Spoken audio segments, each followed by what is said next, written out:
बहुत खास आज संसद का सत्र का यह दिन, क्योंकि आज वंदे मातरम पर चर्चा होगी और प्रधानमंत्री नरेंद्र मोदी इस चर्चा की शुरुआत सदन के अंदर करने वाले हैं। तो क्या पंजाब में जो आरोप लगाए गए हैं कांग्रेस के ऊपर, वही कांग्रेस की सच्चाई है? क्योंकि पंजाब की एक सीनियर लीडर का यह कहना है कि अगर आपको किसी भी राज्य का कांग्रेस शासित मुख्यमंत्री बनना है तो 500 करोड़ रुपए उसका तय रेट है। दिल्ली में पथराव और बवाल के बाद स्थिति कैसी है, विस्तार से हम आपको समझाएंगे। तो वहीं गोवा में वो अग्निकांड जिसने 25 लोगों की जिंदगियों को निगल लिया, उस अग्निकांड के बाद अब सरकार एक्शन में है, लेकिन लापरवाहियों पर शिकंजा कब तक कसा जाएगा, यह सवाल है। पांचवी तस्वीर, इंडिगो नोटिस का जवाब देगी। समय बढ़ाया गया, यानी कि आज शाम 6 बजे तक इंडिगो को कारण बताओ नोटिस का जवाब देना है। विक्रम भट्ट पर 30 करोड़ की धोखाधड़ी का मामला दर्ज हुआ है, यानी कि तय है विक्रम भट्ट की अब मुश्किलें बढ़ने वाली हैं। ये 6 तस्वीरें, जिन 6 तस्वीरों का पूरा विस्तार हम आपको समझाएंगे और एक एक अपडेट हम आपके समक्ष रखेंगे।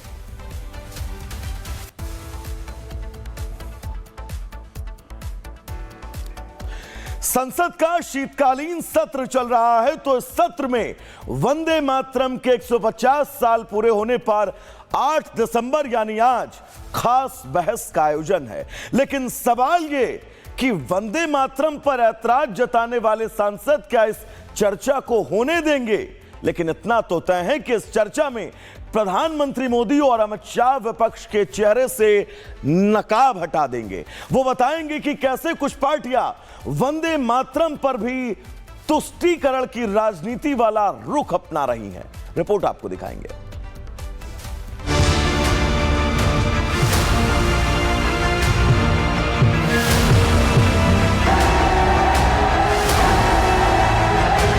जो वंदे मातरम आजादी की लड़ाई के दौरान देशभक्ति, प्रेरणा और राष्ट्रीय एकता का शक्तिशाली प्रतीक बन गया। वंदे वंदे वंदे। जो वंदे मातरम ब्रिटिश शासन के खिलाफ राष्ट्रवाद की ज्वाला बन गया।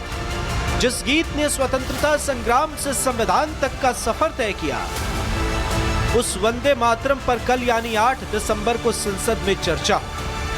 लेकिन सवाल यह कि यह चर्चा कितनी सार्थक होगी, या फिर पार्लियामेंट में बाकी मुद्दों की तरह वंदे मातरम पर भी सिर्फ और सिर्फ हंगामा ही होगा। विपक्ष चाहता है सदन में एसआईआर पर चर्चा हो।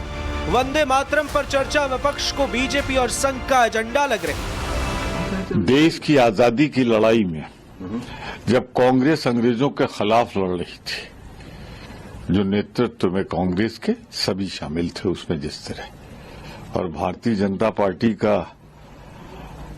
मातृ संगठन अंग्रेजों का साथ दे रहा था।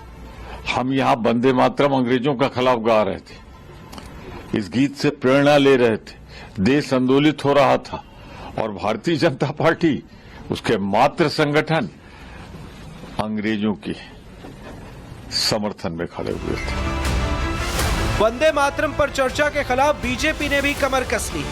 बीजेपी की तैयारी पूरी है, कल सदन में वंदे मातरम की गूंज सुनाई दे सकती है। कल मैं धन्यवाद देना चाहूंगा भारतीय जनता पार्टी के सरकार को और विशेषतः माननीय प्रधानमंत्री जी को, कि प्रधानमंत्री जी की एक चेष्टा हमेशा रही है कि जो लोग नेपथ्य में रहे, जिनको पीछे रखने की कोशिश की गई, उन लोगों को आगे लाना, उनके असलियत को स्थापित करना, यह प्रयास मोदी जी ने और भारतीय जनता पार्टी की सरकार ने हमेशा किया है।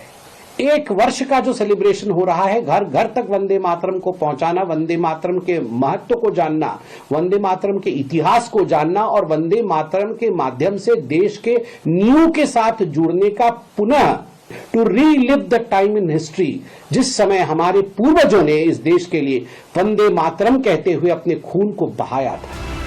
7 नवंबर को वंदे मातरम की रचना के 150 साल पूरे हो चुके हैं। इस दौरान दिल्ली में कार्यक्रम का आयोजन भी किया गया, जिसमें पीएम मोदी ने वंदे मातरम को लेकर कांग्रेस पर निशाना साधा। दुर्भाग्य से 1937 में वंदे मातरम के महत्वपूर्ण पदों को, उसकी आत्मा के एक हिस्से को अलग कर दिया गया था। वंदे मातरम को तोड़ दिया गया था, उसके टुकड़े किए गए थे। वंदे मातरम के इस विभाजन ने देश के विभाजन के बीज भी बो दिए थे। वंदे मातरम गीत की रचना बंकिम चंद्र चट्टोपाध्याय ने 7 नवंबर 1876 को बंगाल के कांतलपाड़ा गांव में की थी। ये गीत संस्कृत और बांग्ला भाषा में लिखा गया और पहली बार 1896 में कांग्रेस के कलकत्ता अधिवेशन में गाया गया। बंकिम चंद्र चट्टोपाध्याय द्वारा रचित वंदे मातरम स्वतंत्रता संग्राम की आत्मा थी, इसलिए आजाद भारत के संविधान में इसे राष्ट्रीय गीत का दर्जा मिला। लेकिन देश की आजादी के 78 साल बाद भी देश के एक धड़े को राष्ट्रगीत वंदे मातरम से आपत्ति है। सवाल यह है कि जिन लोगों को वंदे मातरम से आपत्ति है, राजनीतिक दल ऐसे लोगों के सुर में सुर क्यों मिलाते? क्या राष्ट्रीय गीत पर विवाद पैदा करना भी राजनीति का हिस्सा हो गया? और क्या यही कारण है कि सड़क से लेकर संसद तक वंदे मातरम पर सवाल उठाए जाते हैं? मुर्दा कौमें मुश्किलात में मुब्तला नहीं होती, वो तो सरेंडर कर देती हैं। वो कहेंगे वंदे मातरम पढ़ो तो पढ़ना शुरू कर देंगे। कल प्रधानमंत्री नरेंद्र मोदी लोकसभा में वंदे मातरम पर बहस की शुरुआत कर सकते हैं। इस चर्चा के लिए सदन में कुल 10 घंटे का समय आवंटित किया गया है। स्वतंत्रता संग्राम की आत्मा को कल एक बार फिर आत्मसात किया जाएगा। Bureau report, Republic Bharat. Congress पर निशाना साधा। दुर्भाग्य से 1937 में वंदे मातरम के महत्वपूर्ण पदों को, उसकी आत्मा के एक हिस्से को अलग कर दिया गया था। वंदे मातरम को तोड़ दिया गया था, उसके टुकड़े किए गए थे। वंदे मातरम के इस विभाजन ने देश के विभाजन के बीज भी बो दिए थे। वंदे मातरम गीत की रचना बंकिम चंद्र चट्टोपाध्याय ने 7 नवंबर 1876 को बंगाल के कांतलपाड़ा गांव में की थी। ये गीत संस्कृत और बांग्ला भाषा में लिखा गया और पहली बार 1896 में कांग्रेस के कलकत्ता अधिवेशन में गाया गया। बंकिम चंद्र चट्टोपाध्याय द्वारा रचित वंदे मातरम स्वतंत्रता संग्राम की आत्मा थी, इसलिए आजाद भारत के संविधान में इसे राष्ट्रीय गीत का दर्जा मिला।